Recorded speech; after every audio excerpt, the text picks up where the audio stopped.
is where you are today.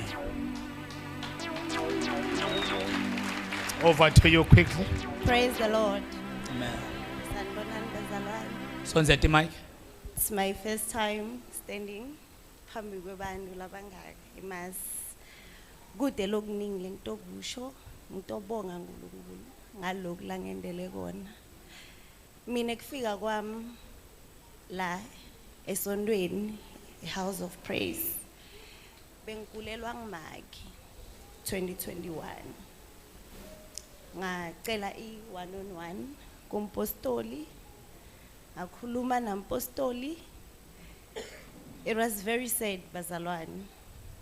I am the last born ekhaya nabobhuti labayi-2 and bengifunzile nginema qualification. Ekugulelweni ngimake, she was the only person that I heard in my life. Ngikhuliswe ngimake. I was raised by a single parent. Kodwa uNkulunkulu amuhle bazalwane. Wangipha babe a house of praise.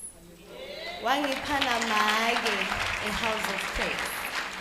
Ngifike la bazalwane mina bengiphatha i-CV. Umpostoli ahlala ngikhumbuza ungakhohlwa i-CV. Phatha i-CV yakho. Loyithandazela uyihambise la uyofaka khona.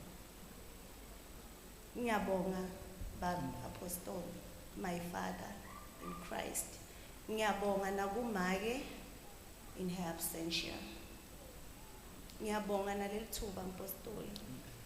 Nginginikete i-second life because bengicabanga ukuthi sekuphelile ngami.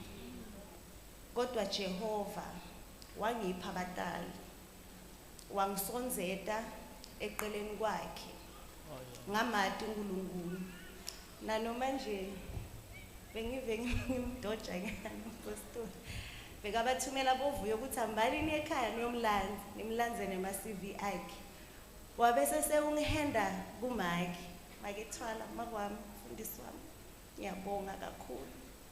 This is by grace. Usebenza uNkulunkulu le. Liqobo lala ekhaya liyasebenza bazalwane. Ngilibonile mina. I am a living proof that God is alive. uNkulunkulu khona bazalwane. Nalalo sothi kuphelelwa khona lithemba. Uyalivusetela uNkulunkulu. Apostoli. Thank you. Tandla tindlula ikhani. Ngiyabonga. Yakho le. Yami le mpostoli. So hamba ngetibuno. Sengihamba ngetibulo. Ake simshayile isandla egameni lenkosi. You know khonza uNkulunkulu, everyone who's here, our God is able. But uNkulunkulu ngeke ehle umbono uthumela umuntu, which is us. The moment when you pray and then uNkulunkulu uke hand over